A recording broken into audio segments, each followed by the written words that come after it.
Good afternoon, folks. Got another video for you. This time SPQR Volume 2 in the Great Battles of History series by GMT Games. This, of course, is a design by the late Richard Berg and Mark Herman, as well as graphic design by Roger McGowan. He does most of the quality work you see, GMT. Fantastic stuff. So yes, this is Volume 2. Now, I got this earlier this year, right off the P500. And I realized I didn't actually do a video on this, no unboxing or discussion or anything. I did do a playthrough of a practice battle I did. I think it was 4 parts or so, and I did that. But I never actually showed the box what it is or talked about the system or anything, so I'm going to try and cover that now. Now, for those not in the know, this is a series by GMT called The Great Battles of History, and I believe it goes up to Volume 15. Currently, which I think is Hoplite. I'm not sure about that. I'll have to double check. On the back, it does actually, right here along the side, it does actually talk about the various volumes. And Volume 2, of course, you can see is right there. It's SPQR. Volume 1 is the Battles of Alexander.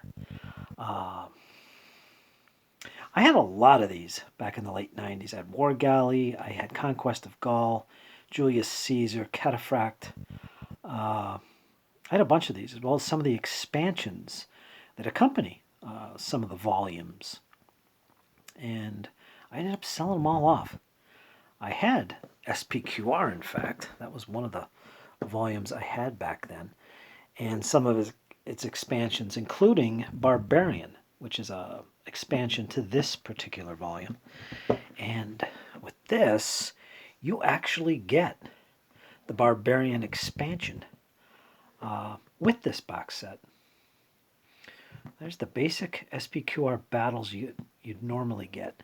Then it's got Deluxe Scenario Pack. Now this is an addition, I believe, to this P500 version. You get that Scenario Pack. And that also includes Barbarian, which was a supplement. And there's battles in there for all. These are all the battles you get. There's a lot in here. This is an expensive game. I think it's well over $100, but it is worth it. This is a classic game of ancient warfare in the Great Battles of History series. Again, designed by Mark Herman and the late Richard Berg. A well-worthy addition to any Wargamers bookshelf, if you ask me. Anyway, let's crack this open and take a look at it. I've never actually done that yet. And that's something we want to do.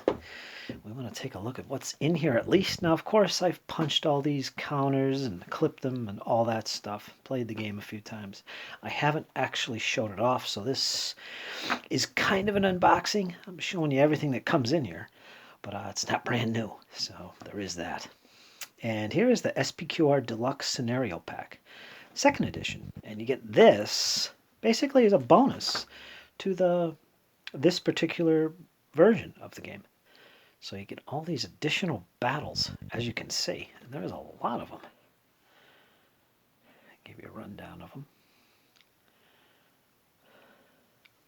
So yeah, this is a big book. This is like 48 pages in length, and these are your scenario books. And of course you get these awesome maps like this. Look at that. That is beautiful. And the deployments and so on and so forth. I will say one thing about SPQR and the entire Great Battles of History series, really. But one of the things I always loved about SPQR is it really goes into Roman warfare. I'm a big fan of representing, accurately as possible, deployments and tactics of the Roman army. And as you can see, it does a really good job at it. I mean, here you've got your 3 lines that you'd expect from the Romans. I mean, oftentimes in games like miniatures games, we don't always see this, like with DBMM and Field of Glory. The rules might suggest, you can deploy in multiple lines if you want, but there's no rules to reflect why that was so effective for the Romans. I mean, obviously it forms a reserve, but I don't think the Romans did it just solely because of a strong reserve. I think there was something unique about it, and I would refer anybody to Peter Conley's works and studies on the subject of Roman tactics. I'm a big fan of his, and he's written quite a bit about it and his theories regarding how they did it, why they did it, and so on and so forth. But anyway, getting back to the game here. This is a game system that allows you to reflect those deployments and tactics utilized by the Romans. And I love that about this series, to be quite honest with you. So yeah, here is your scenarios booklet, the deluxe scenario pack, and you get this with the current SPQR. So there's that. Of course, here is the rule book. This is the series rules common throughout the Great Battles of History series. This is the 4th edition, and the date is 2018. They usually put it on the book, but it's not there. That's the edition of this, and this is a nice hefty 40 pages of rules and index. As you can see, little historical tidbits there. Now there's no scenarios in here. This is just straight up rules, full color. Again, like the scenario books in this version, everything's full color. Just look at that. And again, I believe the complexity was a 6. That's a step under the Great Battles of the American Civil War, which is a 7. Really not that complex. If you're afraid of a level 6 complexity, well, I say give it a shot anyway. It's not that bad at all. Interesting mechanics. Regarding the turn sequence, something unique about this game is the way it makes use of the turn sequence, basically.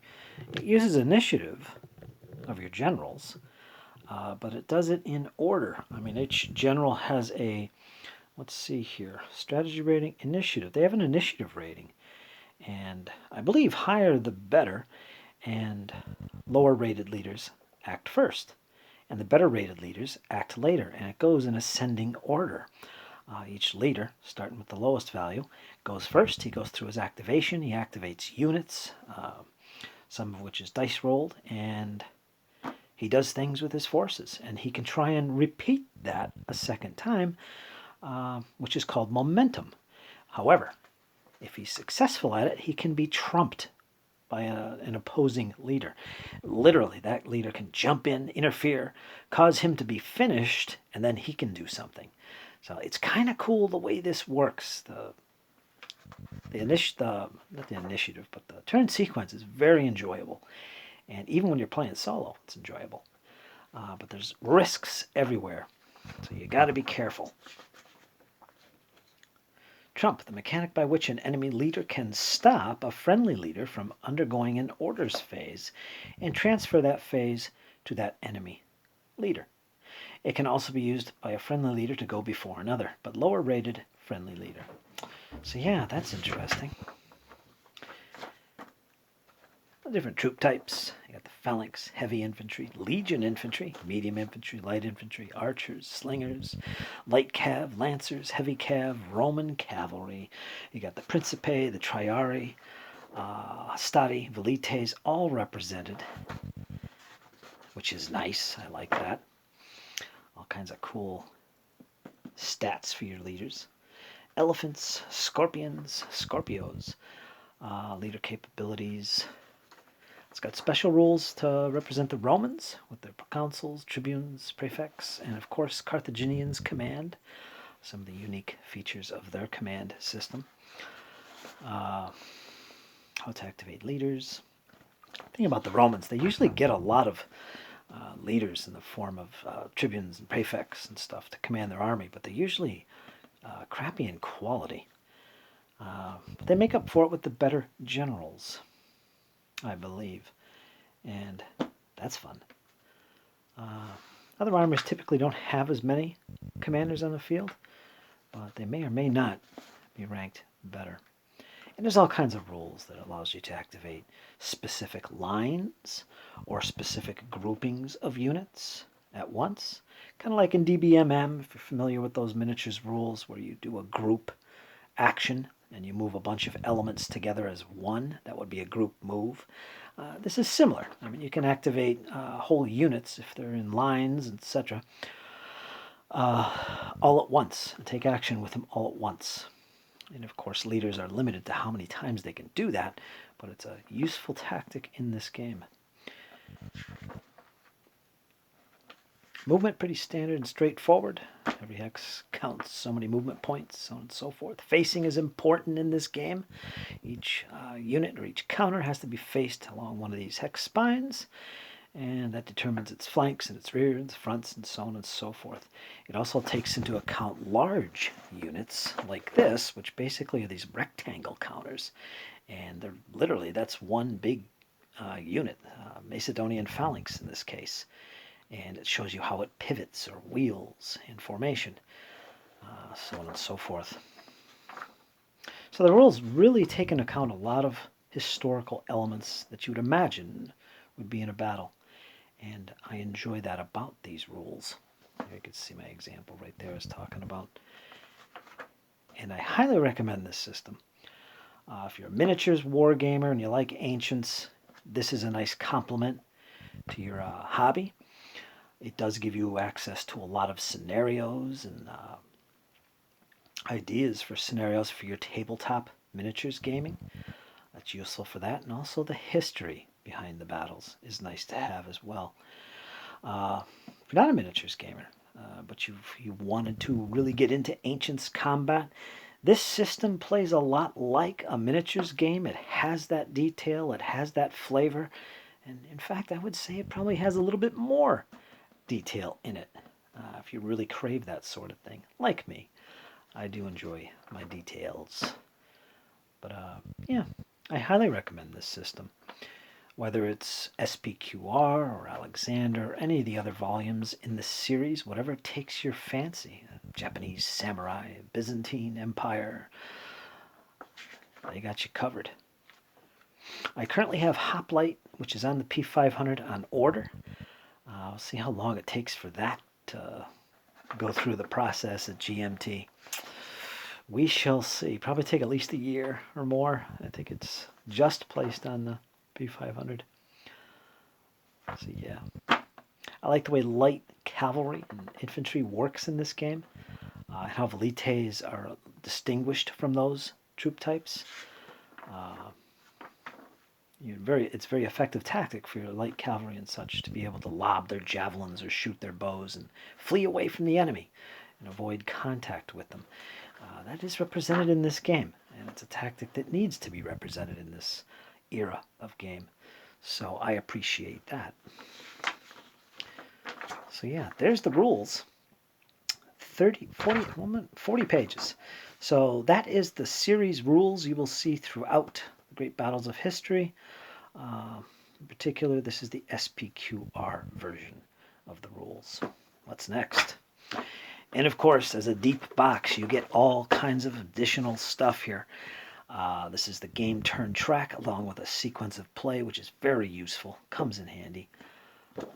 Nothing on the back. I think you get 2 of those. Let's see what this is. And of course, this is your play sheets. Player aid card 1 and player aid card 2. And there's 4 pages to these. And let's see. Movement cost chart gives you an idea. You pay movement points, and each unit has so many movement points. Reverse face, and so on and so forth. It's all catered to. The die roll of doom is fun. Rally table. Elephant rampage. Fun. And here's your clash of... Here's the shock combat or close combat tables. Kind of gives you an idea how this works. You start off with this. You compare the defender and the attacker, their aspect to each other, like are they being attacked in the flank or the front end flank, rear, whatever. You look that up, you come up with a value. You go to this table next, which is the shock superiority. You compare their equipment, tactics and such, and you will come up with which side is superior, if either is superior. And finally, you come down to the shock table results. You roll your dice, apply a handful of modifiers that might apply or not. And if there's superiority, it will modify the results as well. and that's it. That's the system. Very straightforward. And you go through these 3 tables and you're good to go. That is the combat system. And stacking, always important. How you move through other units, if they become disordered and so on and so forth. Cohesion hits can apply. If troops move through each other. Depends on the troop types. So there is that. Play rate card 2. This is cohesion hits and TQ, troop quality. Charts, automatic cohesion hits, like moving through specific terrain types and such. Can cause you to take hits to your cohesion, which is very important. Your cohesion hits is everything in this game, as opposed to just your strength value of your units. Summary of orders and line commands that you can issue. The command summary chart, what they can do. There's an overall commander. There's subordinate commanders. And they can do so many things during a turn. This describes that for you. Missile range and results chart. For instance, if we take a look at Javelin armed infantry, they have a range of 1 hex, and that's their value they need to score to get a hit, and there's modifiers to this. Shooting is probably the easiest thing to do, because that's literally pretty much all it is. By the way, this is a D10 system. Typically you roll 1d10 for all these things like close combat and missile fire.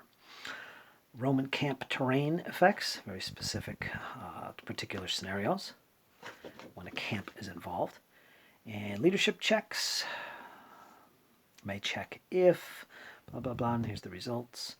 And leadership casualties. Your generals can be slain in battle. Yes, they can. So there is that.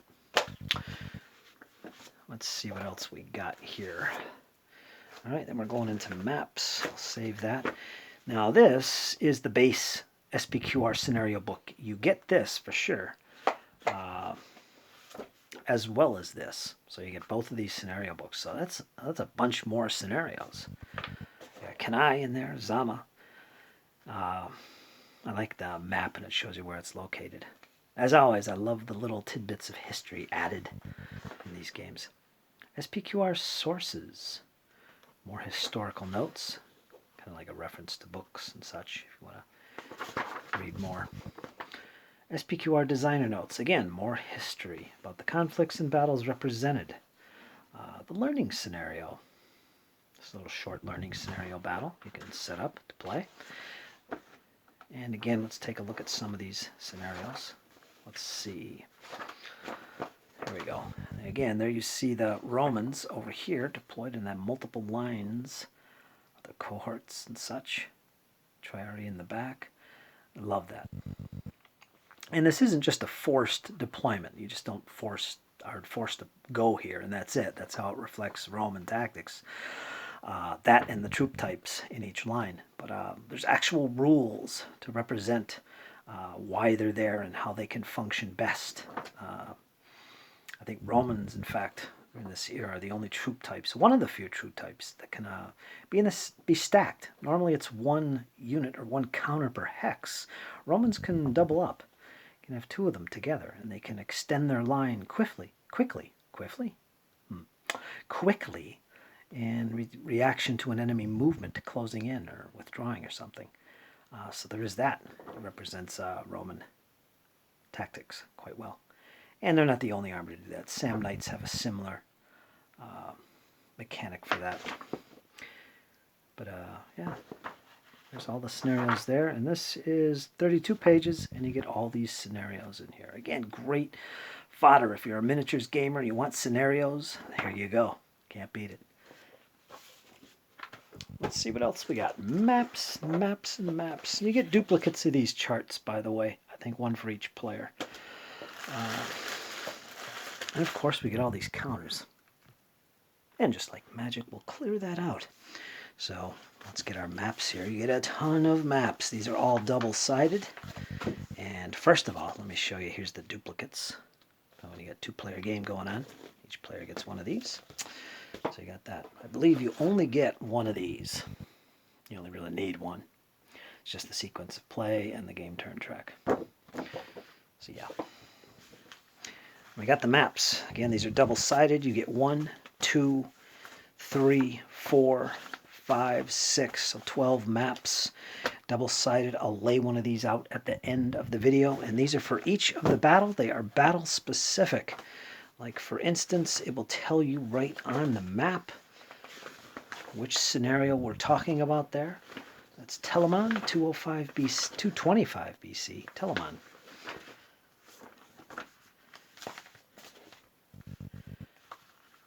We got Beneventum. This is the one with the big camp. I won't open it all the way, but it shows you Roman deployment within their camp, and so on and so forth. Sturdy paper, as usual. So you get a bunch of these maps to go.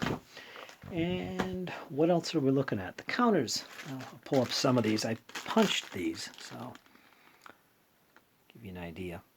These are Samnites, color-coded as well. And they usually have an identification written on them on top of that. Now this is, well, I don't know. I'll take that back. I was going to say it's a informational counter-heavy game. It could be, but not always. These are your cohesion hit markers. Whenever units take hits to their cohesion, they accumulate these. You swap them out. If it's at 4, you swap it out for a 5 if it takes 1 hit, and so on.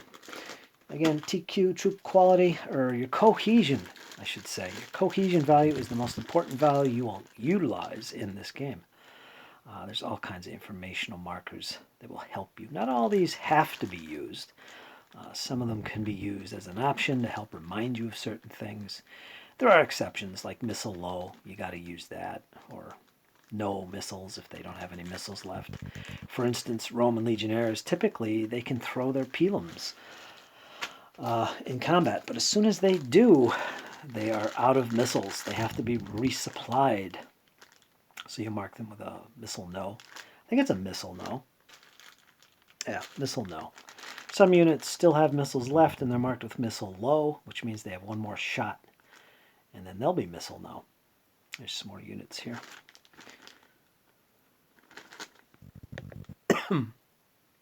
There you go. Don't know how blurry that was before. These are all the counters you get with this particular version of the game. Again, the version currently released from SPQR. There's some of those big phalanx units.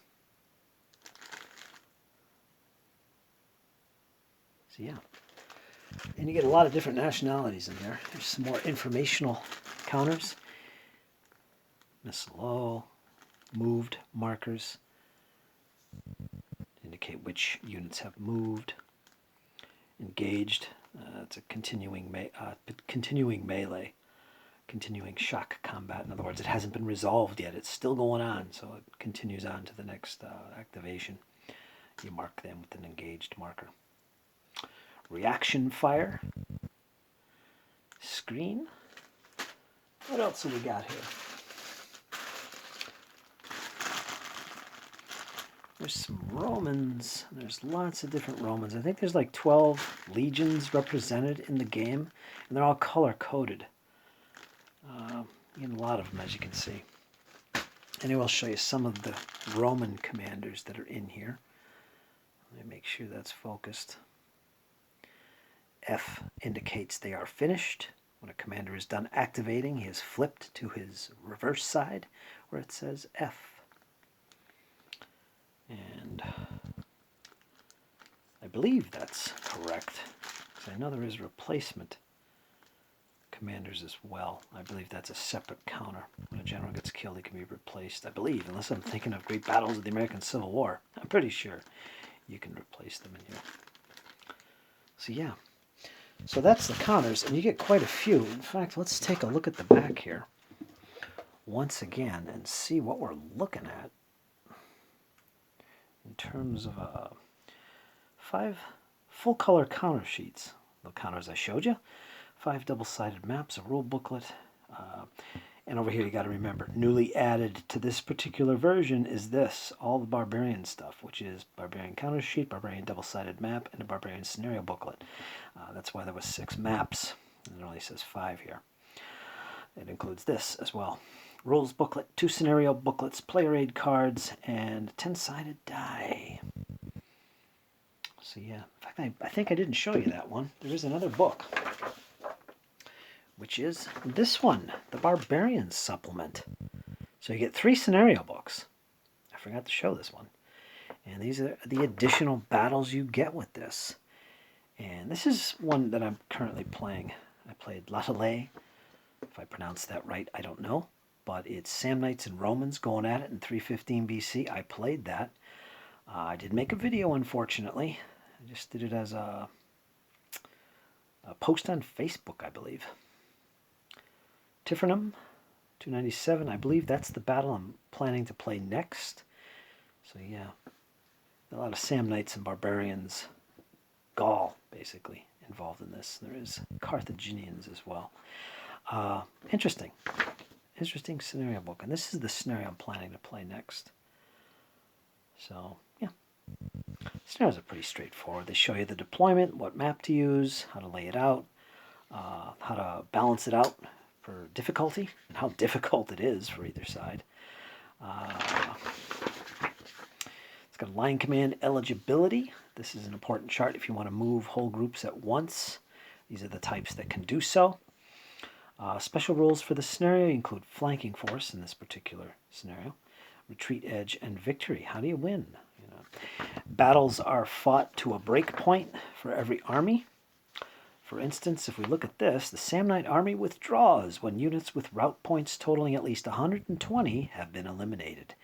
Roman army withdraws when units with route points totaling at least 150 have been eliminated. So you keep track of this. Each unit is worth so many break points, and so on and so forth. And a little historical stuff, how many actual men were represented there, and so on and so forth. Yeah. In fact, it might be good to point out while we're in this video the scale of this game. I think that's an interesting topic for people interested in this game. Let me see where it is. Scale. Where are we looking for the scale? What does a strength point represent? Game scale. Here we go. Why don't we take a look at this? Because this is actually an interesting part of the game. Each point of size denotes from 100 to 150 infantry, depending on their formation, rank, depth, and usage, or 100 cavalry. So each strength point, and if you look at various units, they have a strength point value. I think it's the first value. I'm not sure. I can't remember which one it was. It's either that, like down here. Well, you can't see that. It's blurred. It's either the 5 or the, 5 or 5. It's one of those values. Sorry, folks. I haven't played in a while. Let's see. Thus, an African phalanx unit represents 1,500 plus men. A Roman Principe unit, 300, and a Roman heavy cavalry unit, about 300 men as well.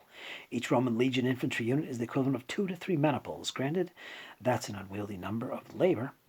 However, it makes frontages realistic and, more importantly, the game playable. Skirmishers are an exception. Their size reflects not their numerical strength, but their dispersed type of formation. Size, players will soon realize, is the least important thing, or least important rating a unit has. Each hex represents 70 plus paces, yards, pace being 2.5 feet, so you can see. From side to side, each game turn represents about 20 minutes of real time. The counter shape of a unit represents its frontage. A phalanx in full array had a frontage of approximately 150 yards, thus it occupies 2 hexes. Cavalry unit had a frontage of about 50 plus yards, or 1 hex. So there you go. That is the scales. Kind of important to know. See what we're looking at in terms of the game. This system basically lets you play out full battles at a very low level, very tactical level. So much so that you're representing the throwing of pilums during a battle by the Romans. So, yeah, I like that myself. Well, here's the game scale right here. I could have just read it there. Duh. There's some nice examples of counters found in this particular game. Let's see, size is that number right there, the 3. So it's about 300 men in that Hastati unit. You can see the HA tells us that it's a Stati. J means it's javelin armed, the pilum. LG stands for Legion Troop Type, unit type I should say. Movement allowance is 5, you can see there. Their TQ, troop quality, that is the most important value of any counter in the game. Units anyway. So there you go. And in case you want to read this, pause it and have a little read. Highly recommend this game's system, the series, Great Battles of History. It covers a multitude of periods. War Galley is one of my favorites. Sadly, I let that one go as well. I'm thinking about buying it again, maybe eBay or something. Fantastic naval battle. Cataphract, looking at the Byzantines now. Devil's Horsemen, the Mongolians. Lesia. Ran, Japanese. This is interesting. And they have coded the battles where they're located. That's nice. In case you want to see that. And there's the Alexander one, Volume 1. Lion of the North. More samurai. This is the one I had. Great Battles of Julius Caesar. It was the Roman Civil Wars against Pompey and all that. That was a good one. I'd like to get it back again. So there you are, folks. That is SPQR. I needed to make that video. I haven't made one for this series. So hopefully that was useful to you guys who are curious about this system, about this particular game. Yeah, it's one of my favorites. I love Ancients Warfare. I do it with miniatures, and I do it with board games. And as far as board games go, this is the best, in my opinion. I think it's one of Richard Berg's most successful systems. He's well known for this system, along with Mark Herman. Yeah, one of my favorites. So there you go, folks. It is a total package of Ancients War goodness. Check it out, GMT Games. I'll post a link to their webpage. You can check out their other games as well. And let me know what you think. Is this something that interests you? Ancients Warfare, SPQR, this particular period. What's your favorite period? The Art of War in the Roman Republic. Fantastic. All right, folks. Like, share, subscribe. Leave me some comments and all that good stuffs. Good stuffs. Sorry, I'm mixing my words tonight. Anyway, you guys hang in there. It's only going to get better, and we're going to make some more videos later today. So stay tuned for that. Take care, folks. Talk to you soon.